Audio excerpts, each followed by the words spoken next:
May panibago pong insidente. Nangyari po ito kahapon lamang. Diyan po naman po sa area ng San Carlos City sa Negros Occidental.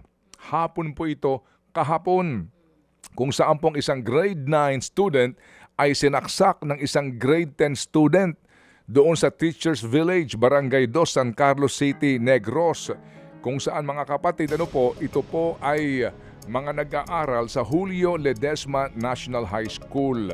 Ang naturang mga bata ay edad 17. At binabanggit nga daw po dito, itong batang ito, nagsumbong na nung una pero hindi daw po nakinig at kasi nga pinayuhan na huwag ka munang lalabas at kasi meron siya natanggap umano ng mga pagbabanta. Well anyway, nangyari po ito. At ngayon daw po ay iniimbestigahan na ng DepEd doon sa naturang rehiyon. Maliban po dito, hindi natin makakaligtaan po na mismo mga kapatid, ang DepEd nga ay nagsabi na po na hindi po ito mga kapatid pangkaraniwan din mga pangyayari. Nakababahala din po yung nangyari pong 2 kaso ng pananaksak doon po naman sa Cavite. Yung nga pong una, yung June 16, meron pong 7 grade 5 pupils. Ang iba po nga dito, may isa dito na ICU. Hindi na natin alam kung nakaligtas ba yung bata. Ito po ay mga mag-aaral dyan sa Bethel Academy sa General Trias, kung saan po mga kapatid sila po ay pinagsasaksak. Napanood ko yung video nito. Nung una parang hinahampas lang pero may dalang kutsilyo yung bata at yung mga nakaupo lamang naghihintay ng klase ng mga estudyante pinagsasaksak para yung mga bata na shock, hindi malaman kung ano reaksyon. At ito ho mga kapatid ay sinaksak ng grade 8 pupil nang wala pong anuman pong provocation. May isa po na hindi na nakabangon. Yung unang sinaksak niya nakatayo, nakatakbo. Yes, ito yung mga malapit sa pintuan. Kumbaga pagpasok po nung kahapon ko lang din kasi ito napanood at bilang magulang, nakaka-alarma po yung mga ganong klase ng video.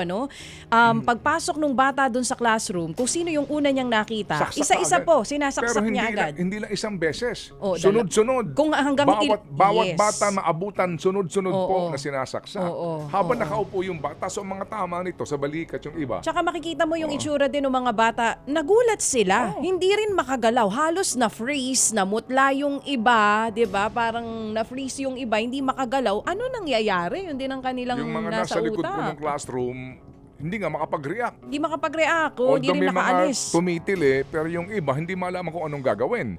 Ngayon mga kapatid, ito po iniimbestigahan na nga at yung pong batang nanaksak dito ay hawak rin po ng Social Welfare Officer ng Cavite. No? At yung nga, sa ilalim po nitong batas na ito na umiiral sa Juvenile Justice and Welfare Act, obligado po na ito po'y dumaan muna po sa pagsusuri ng mga social workers doon.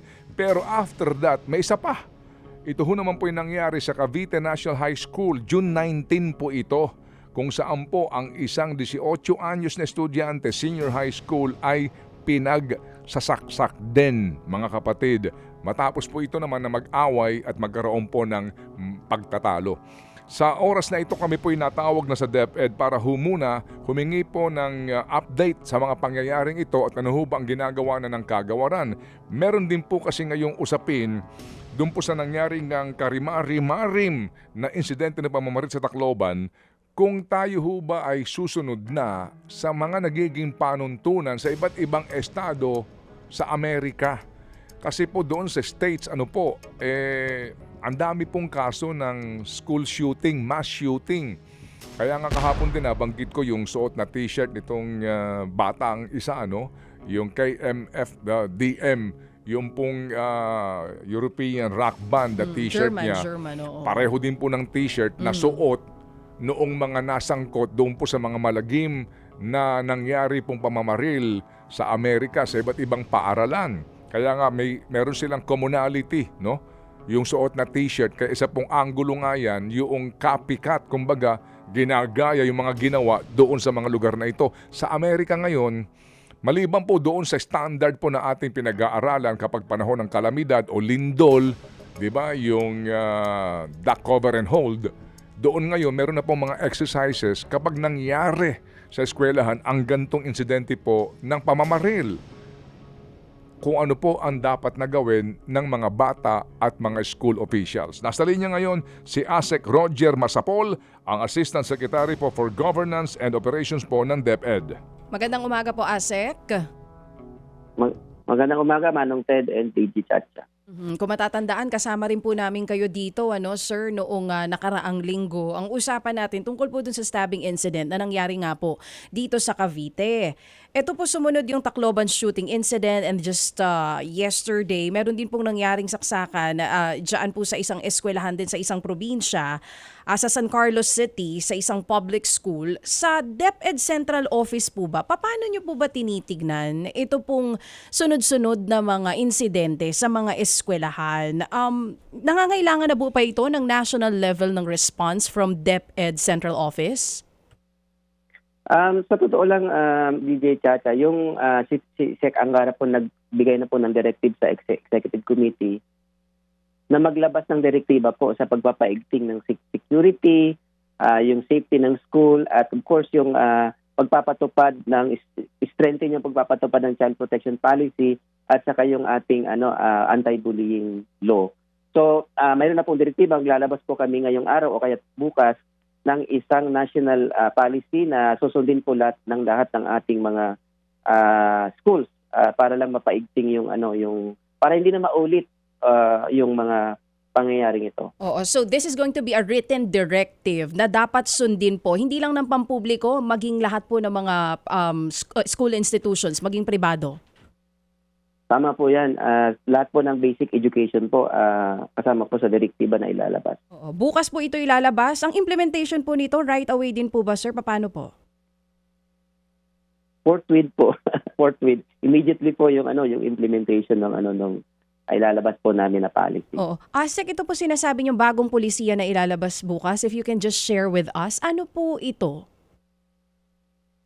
Ito po parang very specific po yung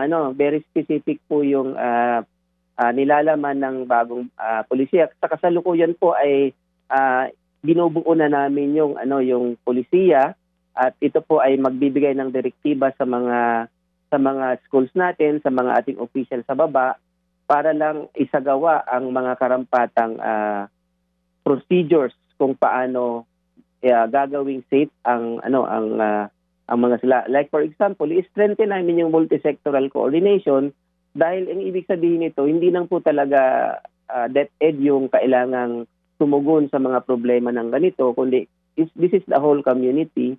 At dito po, i-emphasize namin ang importante na dapat gawing seryoso yung pag-i-implement ng anti-bullying policies at child protection policy, at yung i-involve namin deeply yung parents. Kasi siguro naman dito, dahil mga minor ito, kailangan po talaga ang parent po ay isa sa mga active na nag-isiguro na yung coordination between the family and then the school and the community ay vibrant po. And then also yung learners mismo, sasagawa po tayo ng mga massive orientation sa mga estudyante, especially yung mga leaders natin na tungkol po dito sa mga polisiyang ito. At of course, yung magkakandak po tayo ng school safety audit sa nationwide para lang makita, like yung nangyari doon sa school na to, nakita na mayroong konting kahinaan yung fencing nung school. So kaya agarang nag-utos po ang ating kalihim, sa utos din ng ating presidente, na siguraduhin maayos po yung mag-fencing at saka yung security perimeters ng ating mga school. Sabi niyo po, nakita dun sa Tacloban mismo na mahina yung seguridad doon sa eskwelahan. Sa ngayon po ba, sa kasalukuyang DepEd protocol sa mga public schools natin, may minimum requirement po ba kung ilan po dapat halimbawa ang security guard or kung ilan ang entry or exit points po natin sa mga eskwelahan? At nire-require din po ba ang inspeksyon ng mga bag ng mga bata bago pumasok sa school?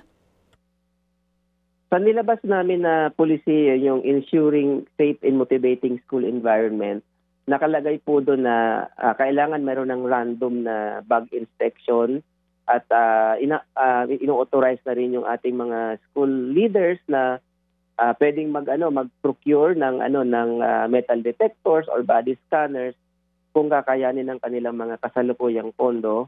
At ang kailangan po, well-fenced po yung school para hindi po makakatawid sa backdoor yung ating, mga ganon, yung nangyari doon sa Tacloban na imbis na dumaan sa front gate at ay tumawid doon sa perimeter fence na mababa. Kaya nga po iyon ang instruction ni Secretary na ayusin at pataasin at lagyan ng ng security details yung fencing. So mayroon na pong protocols pero alam mo DJ na ang schools natin iba yung number of enrollment, no. Opo. Medyo challenging talaga. Yes po. Halimbawa, may schools tayo na ang enrollment more than 10,000. So kailangan po pag-aralan po talaga kung paano natin i-implement kasi of course yung pagitan ng mga oras ng mga subjects ng bata bago pumasok ay maliit lang po. Kaya kailangang pag-aralan ng maigi paano i-implement ang maayos yung security protocol sa school. Oo, sabi nyo nga po meron na talagang existing policy. ASEC, ito po yung DepEd Order number 006. Yan po ba yung sinasabi nyo? Guidelines for ensuring a safe and motivating learning environment. Ito po ba yon? Under dito, yung Tama po supposed... yan. Opo. Ano po exactly ang meron dito sa direktibang ito na magsisiguro ng safety po ng ating mga estudyante? Well, una, itong SMLE na to, ini-issue ito dahil yung trigger nito is nangyari doon sa Santa Rosa noon.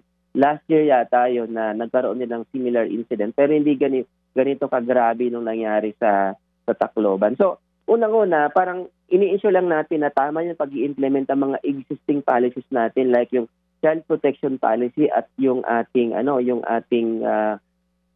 Anti-Bullying Act. At saka yung of course yung ating iba pang policy on school safety. At dito rin, inilatag na rin ano yung minimum standards sa pag-i-ensure na magiging safe yung school sa pagpasok at paglabas ng mga estudyante. So, of course, nakitaan natin na hindi siya perfect but ang DepEd po, because sa nangyari dito sa Tacloban ay sisilipin ulit yung mga pulisya natin at paano ito may implement. At nakita namin, ay dadagdag po namin, DJ, na nag-issue rin po tayo ng policy or yung policy din yung kaagapay. Ito po yung DepEd order na inisyu natin noong February. Ang kaagapay is a mechanism on engaging the parents in educating their student in every school. So binigyan po ng specific role dito yung parents at ini-encourage natin na wag niyo namang pupunta lang kayo kapag kukuha ng grades. No? Yung iba pa, kasi di ba sa atin, pag bigayan ng mga report cards, magpapatawag ng PTA meeting, na-observe po namin ngayon, parang hindi na pumupunta yung mga parents, mga kung sino-sino na lang ang pinapapunta at kinukuha lang yung grade. Pero ang purpose po nun para i-feedback ng advisor sa mga parents, ano yung kalagayan, status ng kanilang mga anak doon sa school. So, kaya po, gusto naming ibalik yung active participation ng parents dito sa schooling ng mga bata. Okay. Sabi nyo nga po meron ng DepEd order last year in relation dun sa nangyaring insidente sa Laguna. Ngayon may bago po kayong order na ilalabas bukas. Kasama sa utos, re-reviewin po yung exit, entry points ng school, magdadagdag ng additional guards kung kinakailangan, magkakabit ng Opo. CCTV sa mga eskwelahan, metal detectors and all that. ASEC, may pondo po ba tayo para dito? Well, mayroon pong existing fund ang school at authorized naman sila na nagastusan yung priority ng school. Dahil ito po ay, ang tawag dito is School Operations Fund. Nakabase po ito sa isang formula. Of course, dahil may uptick po tayo sa need for security enhancement sa school, I'm sure po mangangailangan po ng additional funds ang DepEd. At hinahanapan po namin yan ngayon. Kung hindi sasapat yung mga regular fund ng DepEd, hinahanapan po ngayon ng DepEd na ng augmentation fund ang mga school para lang makapag-improve ng kanilang security arrangement doon sa school. At dito po, malaking tulong yung LGU, ASEC, no? Kasi pag sinabi natin pangangailangan sa pera na naman, na kayo po taon-taon nagsusumite ho ng inyong budget sa Kongreso at pag nataon nababawasan pa kayo, definitely ang lagi inyong katwiran dyan, kawalan ng pondo. So yung mga LGUs, lalo na po sa yung mga LGUs na sinasabi na mayayaman. Tama po yan, Manong Ted. Kahapon po, nung meeting with the Secretary, nandun po si Mayor Alfred Romualdez ng Tacloban. At sinabi niya nga na na gagamitin yung pondo ng LGU para ma-increase yung security personnel at ano pang pangangailangan ng school. At least sa Tacloban, mayroong commitment po yung LGU. I'm sure naman lahat ng LGU, dahil dito sa Metro Manila, Manong Ted, halos sa mayayaman na LGU natin dito, pinupondohan po talaga, even yung mga classrooms natin, pinupondohan. So malaking tulong po yung Special Education Fund. I think isa ito sa pinaka low-lying source of funds po ng mga schools natin. Sana nga po, no? Although ito nga po ay sa ngayon, alam po namin na ito'y urgent matter concerning hindi lang ng DepEd, so department, no, na dapat nga magpulong-pulong. Ganun bang atake ngayon dito ng Secretary Angara para po lahat na DSWD rin po, malaking bagay nga concerning din dito po sa Juvenile Justice Welfare Act? Multisectoral po talaga kasi kahapon nga Manong Ted, nandun yung DSWD saka yung DOH sa pulong at nagpapasalamat kami sa DSWD kasi parang sasagutin na lahat ng mga hospital bills ng mga kabataan. Pero on top of this, yun nga, moving forward, medyo long term yung approach. Ano talaga yung dapat gawin ng DepEd para lang hindi na maulit ang mga ganito mangyari. At nandito nga po, nakaaga pa yung PNP, DSWD, LGU at iba pang mga sektor ng ating pamahalaan. Sige po, bago ho itong aming ilang pang katanungan, anong reaksyon ninyo? May panibago pong saksakan na nangyari doon naman sa Negros. Ito ho'y nakaabot-abo ba sa inyo? Itong nangyari po dito sa isang sa San Carlos City, dito po sa paaralan na sakop po ng San Carlos City sa Negros, itong Julio Ledesma National High School. Opo, nabalitaan na po namin yan at kumukuha na po kami ng detalye sa aming mga DepEd officials po doon sa Division Office. Sige po, so baka wala pa kayong detalye ngayon. Doon po sa nangyari sa Cavite, ano na po ang sitwasyon yung nasa ICU na nasaksak po nitong isang grade 12 pupil. I'm sorry, grade 8 pupil. Grade 8. Yes, sir. Opo. Oo. Manong, yung huling usapan natin dito is may isa pang nasa ICU. Wala na po sa ICU yung bata. At out of 7 po na na-hospitalize, 2 na lang po ang nasa hospital ngayon at inaasahan natin na yung isa malalabas na. Medyo kailangan pa talaga manatili sa hospital yung dating nasa ICU pero nasa private room na po yung bata. Nakasurvive na po siya, out of danger na yung bata. Opo, out of danger na po siya, out of danger. Ano po ang motive nitong grade 8 pupil na babae? Well, hindi pa po namin nakakausap yung bata mismo at hindi pa rin nakakausap yung magulang. Ang base lang po ito sa sharing ng principal na parang may history siya na, yun nga, sinasaktan niya yung sarili niya. At parang mayroon ding konting pagkukulang yung magulang ng atensyon. So, parang naghahanap lang ng atensyon yung bata. At siyempre, hindi na po yan normal sa bata. So, balik po natin siya sa kalinga ng magulang. Ilang taon po itong bata dito na nanaksak? Nasa 14 yata yun, Manong Pwede. Yung 14 bata, years old. grade 8. Opo. So, under the law, siya talagang exempt from any criminal liability. Pero nga po, subject to intervention, no? Yan po ang... Pero po, oo, tama po yan, Manong Ted. Sige. So, sir, napag-usapan na ho ba ninyo, dito pong itong nangyaring mass shooting na ito sa Tacloban, kung panahon na para magkaroon po ng lockdown drill na ginagawa po sa Estados Unidos, meron na ho bang ganong kaisipan ng DepEd ngayon? Sa panahon na mangyari yan sa isang paaralan, bagamat ayaw natin mangyari, ano ang dapat na gawin ng mga estudyante at mga guro? Pinag-iisipan na po natin, Manong Ted, na magkaroon ng active shooting protocol. Ito po ay alam ko sa US merong ganito.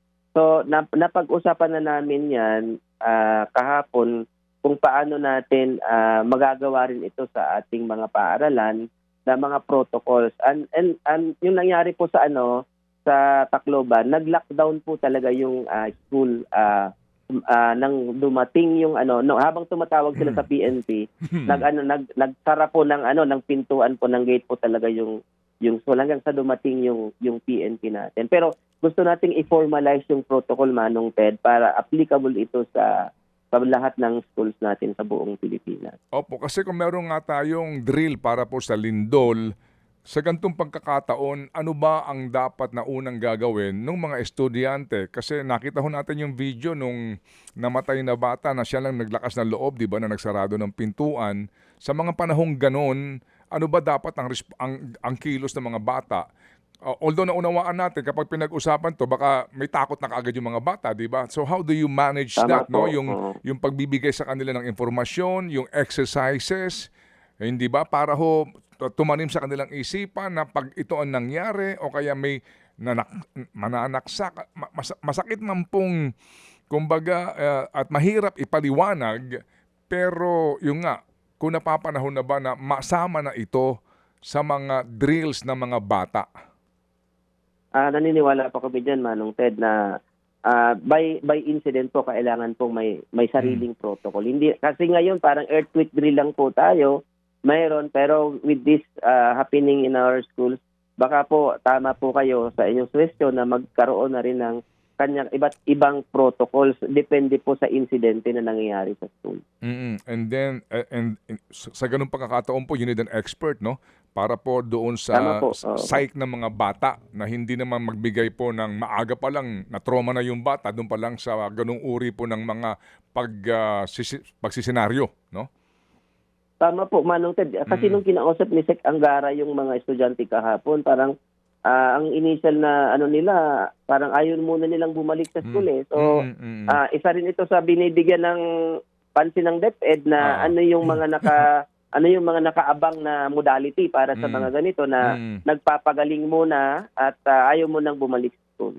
Okay, sige po. So kami makikibalita po sa inyo dito po sa mga nangyayari ngayon at ang ginagawa po ng kagawaran to address this problem and to be able to handle it properly. At yun nga po, no, maiwasan na po ang ganito pong mga pangyayari. Salamat po, ASEC. Maraming salamat, Manong Ted and DJ Kat. Thank you. Si ASEC Roger Masapol ng DepEd. Mga kapatid, patuloy po kayong tumutok sa 105.9 True FM para sa totoong balita, informasyon, music, and entertainment. Mag-subscribe sa aming YouTube channel at podcast at sundan nyo kami sa Facebook, Instagram, X at TikTok sa True Network PH. Bisitahin din po ang aming official website, truefm.ph. At panoorin din kami sa True TV Signal, Channel 19. Kami po ang 105.9 True FM. Laging true sa'yo, kapatid. Ito tayo sa totoo, tunay at tapat.